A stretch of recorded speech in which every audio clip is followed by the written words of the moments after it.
Mangwana Nimalelepo Fukenjani, Class Vanave Africa. Welcome to Africa Good Morning, the news and current affairs show bringing you everything you need to know happening on the African continent and beyond. You are joined by Ashwin Berry on Thursday, the 29th of January, and these are some of the stories we'll be looking at.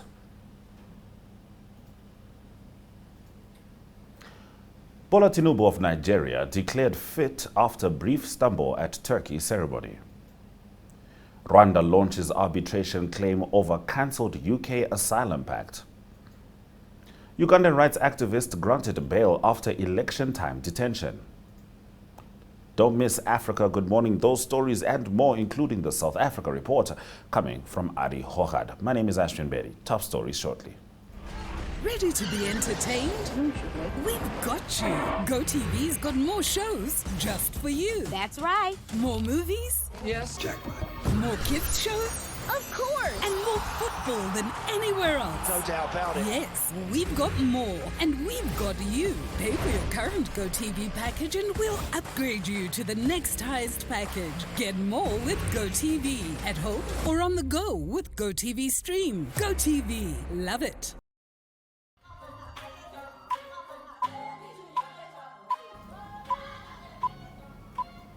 It's time to get into our top stories. Nigeria's President Bola Tinubu was declared in great shape this after stumbling during a reception ceremony in Turkey, according to his aides. The 73-year-old leader was being officially welcomed by Turkish President Recep Tayyip Erdogan in Ankara when the incident occurred. After passing a guard of honor and dignitaries, Tinubu was seen in an official video stepping to his right before losing balance and falling. The footage briefly showed officials assisting him before cutting away, later returning to images of Tinubu standing beside Erdogan. His aide, Sunday Dare, said the president was unhurt and continued with his scheduled bilateral meeting. Presidential spokesman Bayo Onanuga explained that Tinubu stepped on a metal object on the floor, causing the stumble, adding it was a minor incident. Clips circulated widely on social media. Tinubu previously joked about a similar incident in June 2024. His visit aimed to strengthen relations between Nigeria and Turkey with new economic, trade and defense cooperation agreements announced after talks between the two leaders. A very interesting development, considering that Nigeria just very recently foiled a coup. And part of the logic that those coup plotters was using was that they felt that Tinubu was both politically and literally unfit to lead. And this reminds one of scenes of Robert Mugabe himself, who was over the age of 80 and having some issues with walking. However, Nigeria and Turkey did manage to come to some bilateral agreements, which at first glance seem mutually beneficial. We now move on to our next story, where Rwanda has filed an international arbitration case seeking £100 million from the United Kingdom following the cancellation of a migration agreement. The deal, signed in 2022 under the previous Conservative government, involved the UK making payments to Rwanda to host asylum seekers who arrived illegally in Britain. Rwanda's government said it pursued arbitration due to the UK's refusal to honor outstanding financial obligations. It claims Britain breached the agreement by publicizing financial terms, failing to make payments totaling £100 million, and declining to resettle vulnerable refugees from Rwanda as agreed. The UK Home Office said the policy wasted taxpayer money and pledged to defend its position. The scheme cost about £700 million, including £290 million already paid to Rwanda. Only 4 volunteers were transferred before the policy was scrapped after Labour's 2024 election victory. Rwanda said termination of the treaty will take effect on 16 March 2026. The dispute will be handled under the Permanent Court of Arbitration, which can issue binding rulings. Now we move over to the nation that just had an election. Yoweri Museveni managing a victory just over 70%. That is Uganda. Now, following that election, the country has released prominent human rights activist Sarah Birete on bail following her detention ahead of the country's general election. Birete, executive director of the Center for Constitutional Governance, was arrested on December 30 after questioning the accuracy of the voter register used in the January 5th 2015 poll. She was later charged with offences linked to the alleged unlawful disclosure of voter information.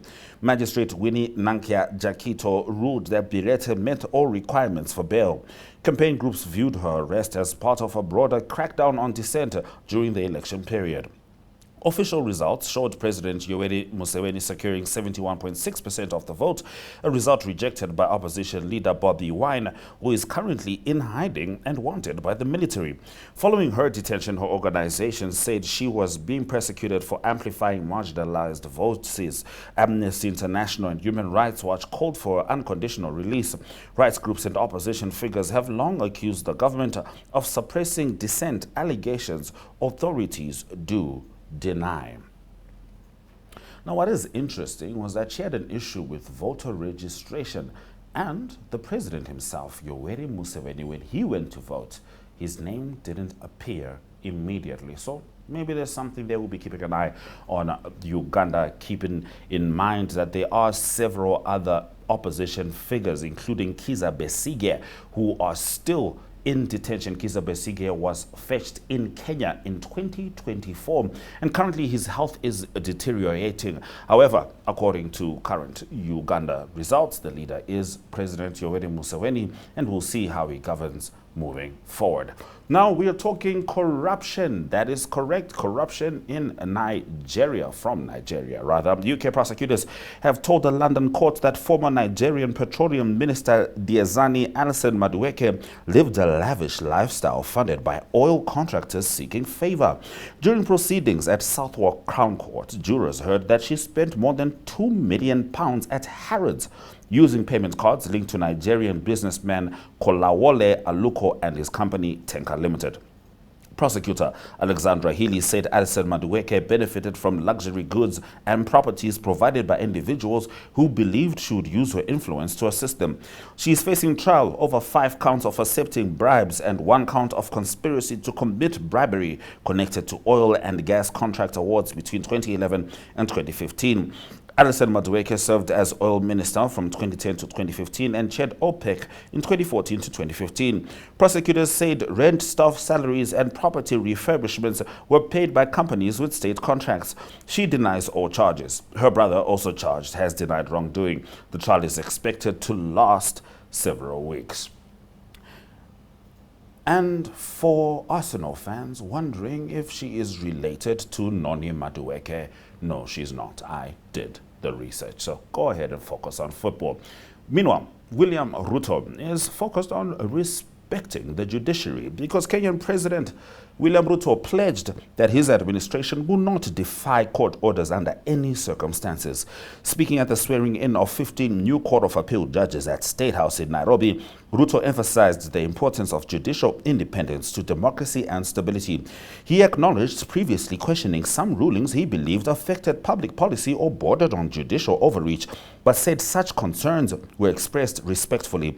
Ruto stated that his government has consistently obeyed court decisions and used lawful appeal processes when dissatisfied. He described the appointments as one of the most significant reinforcements of the Court of Appeal in recent history. The court was handling 14,300 pending cases as of December 2025, with a clearance rate of 68%. To address the backlog, the government plans to appoint 60 High Court judges by March 2026 and recruit 168 resident magistrates. The judiciary's budget has increased to 26.9 billion shilling, alongside new retirement benefits for judges. Senior judicial officials attended the ceremony. So it seems like the South African rand has strengthened significantly. To get us into these stories and more, it's going to be Ari Hohad delivering the South Africa report. But prior to that, let's have a look at the weather.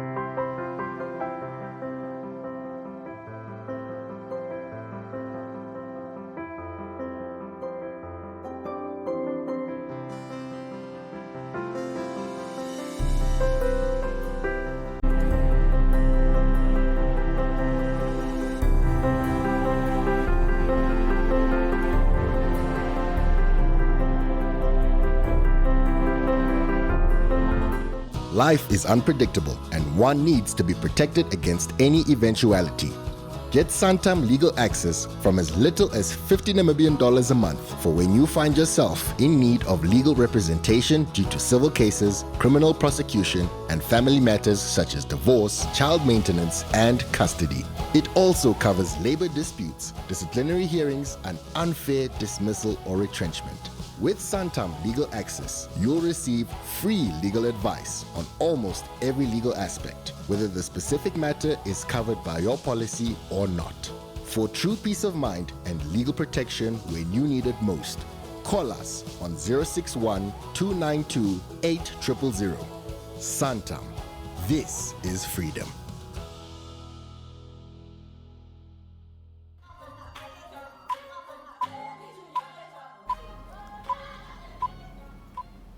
All right, it's time for Ari Hochard to deliver the South Africa report. We're going to dive straight into the current affairs. Ari, talk to us about the rand strengthening significantly, and of course the latest with regards to motor vehicle imports involving China and India. In current news in South Africa, we go to economic news, and specifically to the rand dollar price. It was the rand that increased quite a bit recently against the dollar. So the rand dollar price on Wednesday closed at 15 rand 79. So it's a massive improvement from April 2025 when it was $19 and 74 to the dollar. And so it's good news for some, bad news for others in South Africa. Not good news for international traders, specifically with fruit exporters, and they obviously have their price set in dollars. So that's not good news for them. And it's also not a lot to do with what's happening in South Africa. It is more to do what's happening in America. And it is the dollar that's weakening across all currencies globally. And it's mostly because of actions of President Donald Trump. And that is also new trade tariffs on Canada and South Korea having an influence on that. Also, the gold price is quite high at the moment, and it's on record highs, and that is also because of uncertainties globally, because of what's happening from specifically from United States. And the gold price at the moment is more than $5,000 at the moment. It was touching 5,300 at one stage. And it is good news for South Africa on the JSE, on the Johannesburg Stock Exchange. So billions of rand added on the JSE because of the high gold price, and that's good news for companies like Sibanye Stillwater, that's on the JSE, and also Anglo Gold Ashanti. Anglo Gold Ashanti, their stock trading at 1,805 South African rand. That's up 18% for the last 52 weeks. So it's good performances for that. It is expected that the high price of gold will continue into 2026, and it's also expected that the rand will continue to strengthen in the next few weeks and months. Staying with economy, and that's related to car imports, and there's concern from the South African government and the tariff regulator, and that is related to the high volume of cars imported from China and India. So the regulator, the tariff regulator, looks to double the import tariffs up to 50% on those vehicles. So high volume of vehicles imported from those two countries, but it's a tricky situation for South Africa, and that is because of the BRICS agreement. That is a BRICS agreement where India and China and South Africa are big components. So at the moment, the suggestion is that the tariffs on cars increase from 25% currently to 50%, and on parts of cars from 18% up to 30%. So that is a big suggestion from the tariff regulator. But the government, the trade, the ministry is not too happy with that. They say that they need to take BRICS into account. And Mr. Zuku Godlimi, he is the Deputy Minister of Trade. He said that they would rather ask India and China to open up production facilities in South Africa and then to up the tariffs. So that is a tricky situation at the moment. There's 16 brands of China, for instance, in South Africa, and just one of them is in a co-partnership with South African companies. But also it is the Cherry brand that recently bought the facility, the Nissan factory in Roslyn in Pretoria. So maybe they plan to have South Africans involved in the manufacturing of the vehicles. Also, export to the USA also is down for South Africa. It is dropped 74% in 2025. The exports relate to Mercedes Mercedes-Benz and BMW, the X3 range that's exported from South Africa to United States. So that is not good news for that industry as well. Lots of cars being sold in South Africa. In 2025, it was 596,000 new models that were sold. 500,000 of them is family vehicles, so to speak, and it is a high volume of that's imported at the moment from China and also India. Then in closing, for current news in South Africa, the Commissioner of South African Revenue Services, Mr. Kieswetter, said that stronger regulations is needed urgently, and that is to make up for all the money that is lost because of illicit trade in South Africa. We spoke earlier on this program about illicit cigarette trading. There's also gold trading that is illicit, and also clothes and technology coming in across the border. South African government losing all of 30 million South African rand annually because of that. That is current news in South Africa. All right, thank you very much for the current affairs, Ari. Now we're looking at some exciting sport coming through. The Proteas are preparing for the T20 World Cup. That's going to be exciting. The Bulls are facing the Lions in rugby. And of course, to me, the most important rugby game is my beautiful, amazing, lovely, magnificent Stormers taking on the Sharks. Tell us more. In sports news in South Africa, we go to the cricket field, also the rugby field. The cricket field first, it is the Proteas men's team that's doing well at the moment. They're playing a 3-test or the 3 T20 series games against the West Indies. Preparation for the World Cup coming up in a few weeks' time in India and Sri Lanka. So the first game, it was South Africa that won that game in Paarl by 9 wickets, quite convincingly. Captain Aiden Markram batting brilliantly, 86 runs he scored. So he's an important component looking forward to the T20 World Cup coming up. So there's also another game on Thursday, and that is in Pretoria, and then the third game will be played on Saturday. That is at the Wanderers in Johannesburg. So it's all leading up to the 7th of February. That will be the opening game, Pakistan versus the Netherlands. So that's going to be played in Colombo. That's a T20 World Cup for men. And Namibia also playing there. They will have a look at this game against Pakistan and the Netherlands, because Namibia play the Netherlands on the 10th of February. That will be in Delhi. You can make a note already. It is a 7:30 start in the morning Namibian time for that game. But South Africa's first game, that will be on the 9th of February, and they will play their first game against Canada. And so that is quickly coming up. Also the World Cup, and that game will be played in Ahmedabad, that is in India. So there's 20 teams in this World Cup. South Africa part of that, Namibia part of that, and there's 4 groups of 5, and the 2 top teams will go through to the next round of the T20 World Cup. The final will be played on the 8th of March. Let's go on to rugby news. Big rugby coming up. There's 2 big derbies being played in South Africa, and the first one will be in Durban. That is the Sharks that will host the South African team. Cape Town, that is the Stormers, and that game will be played at 5 p.m. and that is on Saturday. Just before that, at 2:30, it will be the Lions that will host the Bulls. So 2 big important games, specifically the one in Durban. It is the Sharks that beat the Stormers in Cape Town the previous weekend, and so the Stormers will try and rectify that, as well as the Bulls and the Lions. That's got a good record for the past few games as well. At the moment, the Stormers lying second on the lock. They've got 36 points after 9 games, and it is the Glasgow Warriors that's leading there on 39 points, and then the Sharks 11th on that list with 19 points, and then the Lions, they're a bit better on 7 points on the 24 points, and the Bulls got 20 points. They're in 9th position. So that is rugby news in South Africa. That is United Rugby Championship. That will continue on Saturday. Big games coming up, big derbies coming up. So that is sports news in South Africa. Exciting times indeed, Ari. Now, I hope I'm pronouncing this correctly. Howick Falls. Howick Falls or Howick? I think it's Howick. This is in KwaZulu-Natal. Tell us how much of a prime tourist destination this is.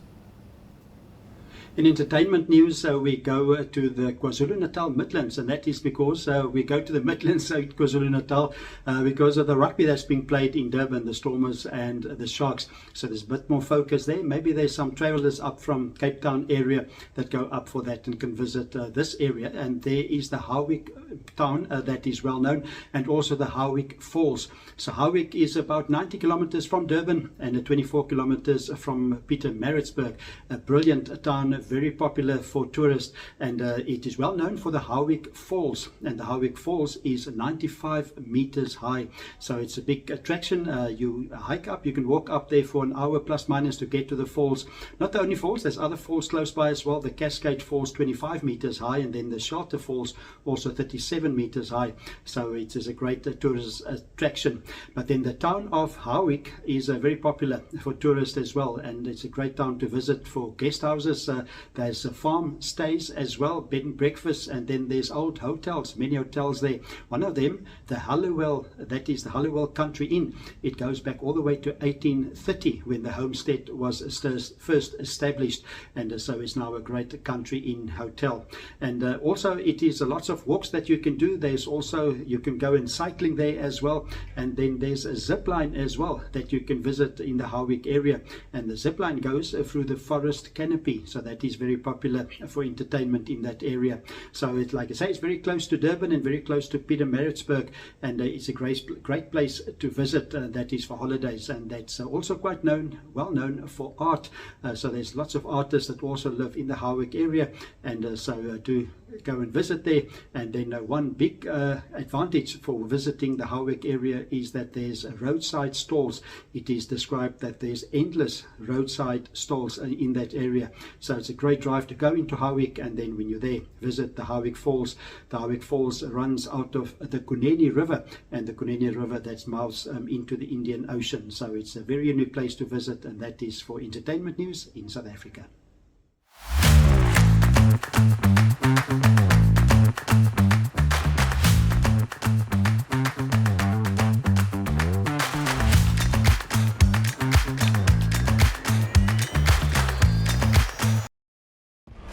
Ready to be entertained? We've got you. GoTV's got more shows just for you. That's right. More movies? Yes, jackpot. More kids shows? Of course. And more football than anywhere else. No doubt about it. Yes, we've got more, and we've got you. Pay for your current GoTV package and we'll upgrade you to the next highest package. Get more with GoTV, at home or on the go with GoTV Stream. GoTV, love it.